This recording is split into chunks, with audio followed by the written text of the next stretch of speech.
Hello বন্ধুরা, আসসালামু আলাইকুম। কেমন আছেন আপনারা সবাই? আশা করি ভালো আছেন, সুস্থ আছেন সবাই, সবার পরিবার পরিজনকে নিয়ে। আমি হাজির হলাম আর একটি আমার ডেলি লাইফের ভিডিও নিয়ে, দৈনন্দিন জীবনে। তো আমার ভালো লাগা মন্দ লাগাগুলো আপনাদের সাথে, আমার প্রিয় আপু ভাইয়া, আমার দর্শক বন্ধুদের সাথে শেয়ার করার জন্য। তো এই যে একজন গৃহিণী, তো রাত পোহালে সকাল হলেই রান্নাঘরে চলে আসতে হয় স্বামী সন্তানদের কথা ভাবতে ভাবতে, যে সকালবেলা ওরা কি খাবে। তো প্রতিদিনের মতো আজকেও রান্নাঘরে চলে আসলাম। তো প্রতিদিন তো আর রুটি পরোটা একঘামি হয়ে গেছে, ভালো লাগতেছিল না। সেই জন্য আবারও আজকে একটু ভাবলাম যে ইমানির আজকে কোচিং নাই, অবশ্যই একদিন পর পর যেহেতু কোচিং, উদ্ভাসী পরীক্ষাগুলো, তো দুই বোনে ঘুমাচ্ছিল। তো ঘুম থেকে উঠলো 9টার দিকে। তো আমিও চলে আসলাম আর কি। আর রাতের বেলা না, ইদানিং না, ঘুমাতে ঘুমাতে রাত 1:30 1টা 1:30 বেজে যায়। আর এখন তো রাত অনেক ছোট। তো যেহেতু ইলমার স্কুল বন্ধ, ইমানি আর কি রাত যেহেতু পড়ালেখা করে, তো সেই জন্য আর কি ফজর উঠে নামাজ পড়ে আবার একটু শোয়া হয় আর কি। ফজরে 5টার দিকে উঠে তো আর কোনো অত সকালে কোনো কিছু করা হয় না বাসা বাড়িতে। তার মধ্যে গ্রামের বাড়িতে হলে তো গরু ছাগল হাঁস মুরগি বের করা, মানে গ্রামের হিসাব আলাদা। তো ফজরে উঠে ফজরের নামাজ পড়ে আবার শোয়া হয় একটু। তারপরে ঘুম থেকে উঠতে উঠতে 9টা, স্কুল থাকলে 8:30 7টা এরকম।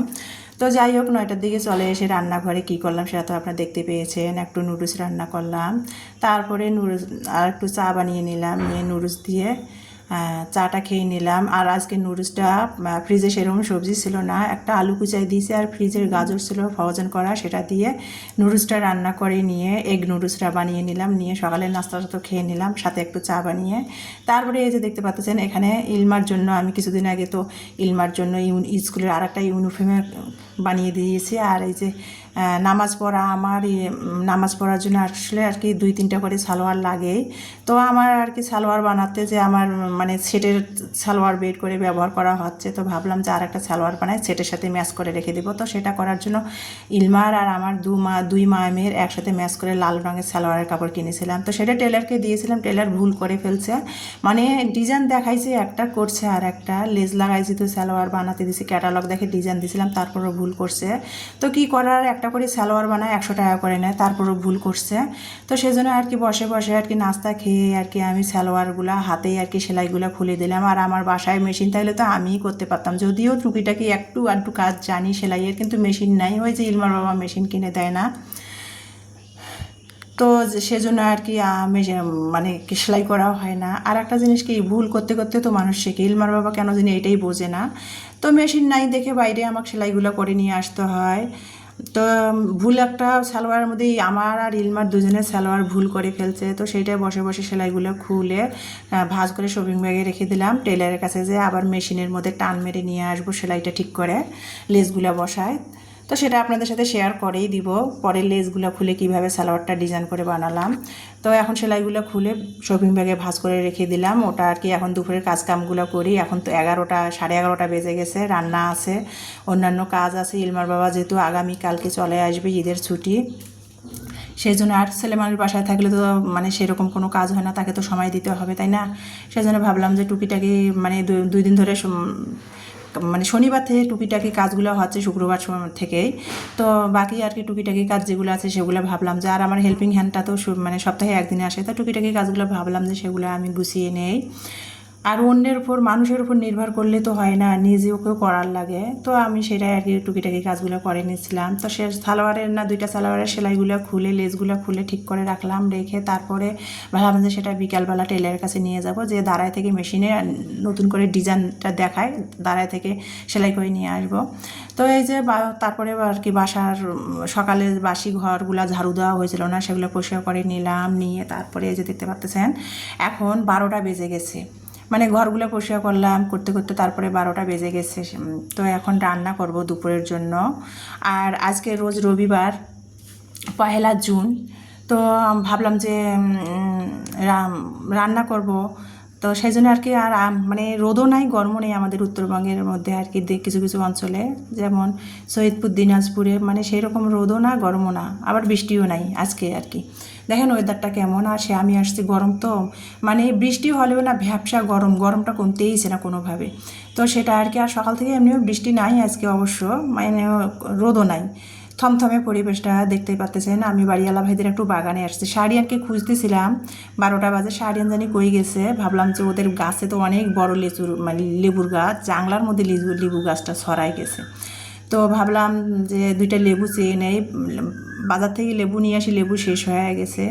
তো ওকে খুঁজলাম, ওকে পাইলাম না, সেই জন্য আমি নিজেই ভাইয়াদের বাগানে চলে গেলাম 1 পা 2 পা করে। আর এখন তো 12টা, অফিস আওয়ার চলতেছে, দেখেন বাসার সামনে কতগুলা বাইক গাড়ি টাড়ি সামনেই আর কি রেখে দিয়েছে। অফিসে আওয়ার যেহেতু নিচতলাটা কালপেঞ্জিও, তো বাগান থেকে আমি 2টা লেবু ছিঁড়ে নিয়ে আসলাম।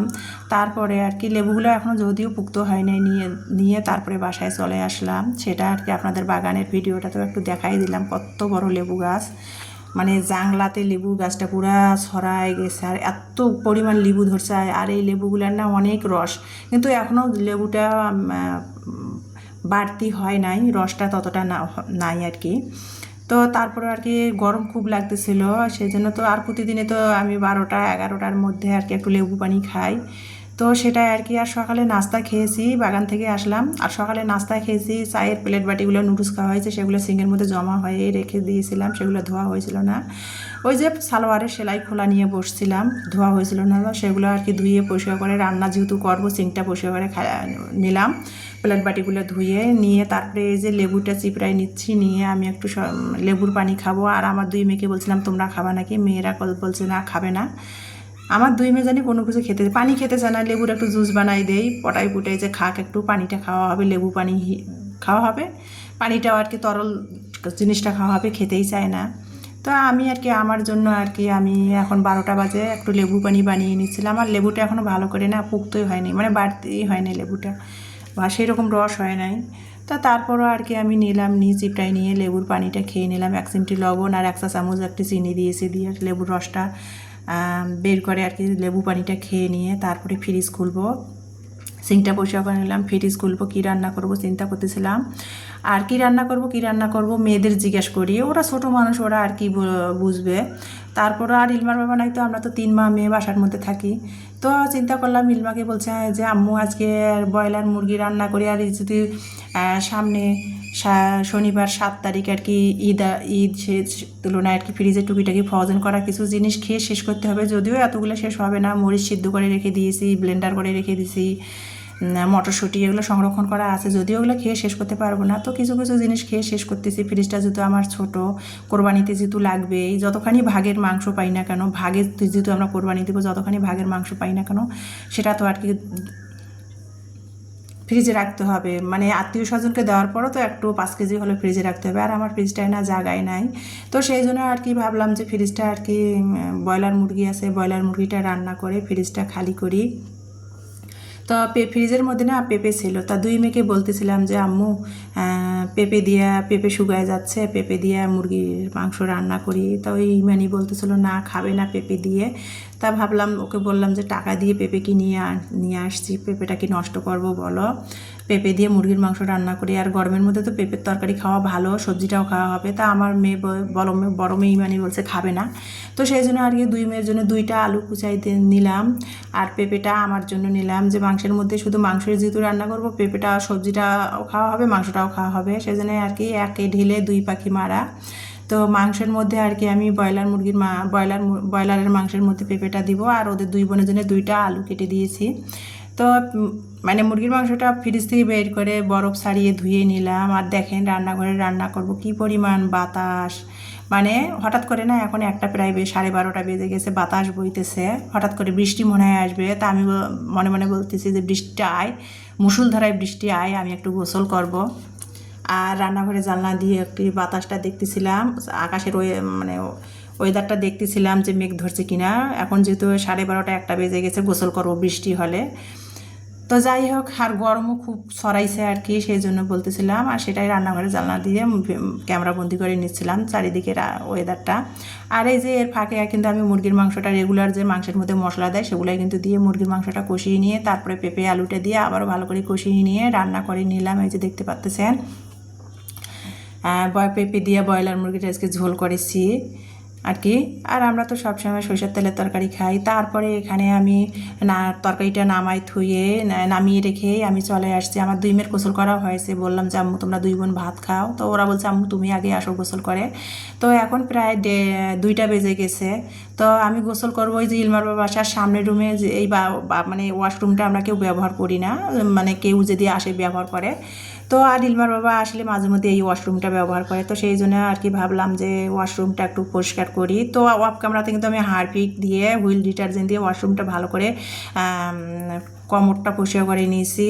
তারপরে আর কি পরিষ্কার করাটা তো দেখালে খারাপ দেখা যায়, সেই জন্য আর সেটা অফ ক্যামেরাতে করে নিয়েছি। নিয়ে তারপরে ওয়াশরুমটা এই যে হ্যান্ড শাওয়ার দিয়ে আর কি ভালো করে ধুয়ে নিচ্ছি কমোডটা আর ওয়াশরুমটা। মানে ব্রাশ দিয়ে আগে হারপিক দিয়ে ব্রাশ দিয়ে আগে পরিষ্কার করে নিয়ে তারপর পানি দিয়ে পুরো ওয়াশরুমটা ধুয়ে নিলাম।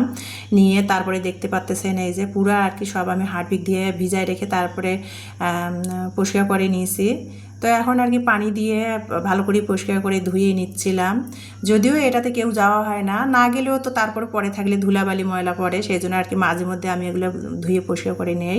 আর যেহেতু ইলমার বাবা আসবে সেই জন্য ভাবলাম যে সব পরিষ্কার করে গুছিয়ে নিয়ে সামনে ঈদ যদি কোনো মেহমান আসে, যদিও কেউ আসবে না মেহমান, তারপরেও বলা তো যায় না, পরিষ্কার পরিচ্ছন্নতা হলো তো ইমানের অঙ্গ, তাই না? আর যেহেতু ঈদ সামনে, সেজন্য ওয়াশরুমটা সামনের রুমের ওয়াশরুমটা পরিষ্কার করলাম। আর ভিতরে যে ওয়াশরুমটা ব্যবহার করি আমরা, সেটা তো মানে সব সময় আমি কি গোসল করতে গেলেই পরিষ্কার করে ফেলি। আর এটা আর কি সপ্তাহে একদিন হলে পরিষ্কার করি, এটা যেহেতু ব্যবহার করি না, তো সেটা পরিষ্কার করলাম। সেটাই আমার প্রিয় আপু ভাইদের সাথে একটু শেয়ার করলাম। তো যাই হোক, ওয়াশরুমটা সুন্দর করে পরিষ্কার করে নেওয়া হলো। নিয়ে তারপরে এখন আমি গোসল করব। তো রান্না বান্না শেষ করে ওয়াশরুমটা পরিষ্কার করলাম, করে তারপরে আমি কিন্তু গোসল করে ফ্রেশ হয়ে এসে এই যে খেতে বসেছি। এখন বাজে 3টা বেজে গেছে আনুমানিক। তো এখন খাচ্ছি দুপুরবেলা। খেতে খেতে ভিডিওটা আমার প্রিয় আপু ভাইয়া আমার দর্শক বন্ধুদের মাঝ থেকে বিদায় নিব। আমার আজকের ভিডিওটা দেখার জন্য আপনাদের অসংখ্য অসংখ্য ধন্যবাদ। নেক্সট ভিডিও দেখার সবাইকে আমন্ত্রণ জানিয়ে দুপুরের খাবার খেতে খেতে সবার মাঝ থেকে বিদায় নিব। তো পেঁপে দিয়ে মুরগির মাংস আর কি, ব্রয়লার মুরগির একটু ঝোলেই করেছি বটে, ঝাল ঝাল করে ঝোল করেছি। তো সেটা দিয়ে দুপুরের আজকের খাবার। পেঁপে একটা ছিল, তো ভাবলাম যে পেঁপেটা কী করবো, মুরগি দিয়ে রান্না করি, মানে মাংসও খাওয়া হবে সবজিটাও খাওয়া হবে পেঁপের। তো সেটাই করে নিয়েছি, সেটা দিয়ে দুপুরের খাবার খাচ্ছি। খাবার খেতে খেতে সাথে এক সিট টাটকা বাড়িওয়ালা ভাইদের বাগান থেকে যে লেবু আনছি সেটাই নিয়েছি। নিয়ে দুপুরের খাবারটা খেতে খেতে আমার প্রিয় আপু ভাইদের সাথে আবারও বলতেছি বিদায় নিচ্ছি। সবাই ভালো থাকবেন, সুস্থ থাকবেন, সবাই সবার পরিবার পরিজনকে নিয়ে নিরাপদে থাকবেন। তো আজকের মতো দুপুরের খাবার খেতে খেতে বিদায় নিচ্ছি। আবারও সবাইকে অসংখ্য অসংখ্য ধন্যবাদ জানাচ্ছি। নেক্সট ভিডিও দেখার সবাইকে আমন্ত্রণ জানিয়ে বিদায় নিলাম। আল্লাহ হাফেজ।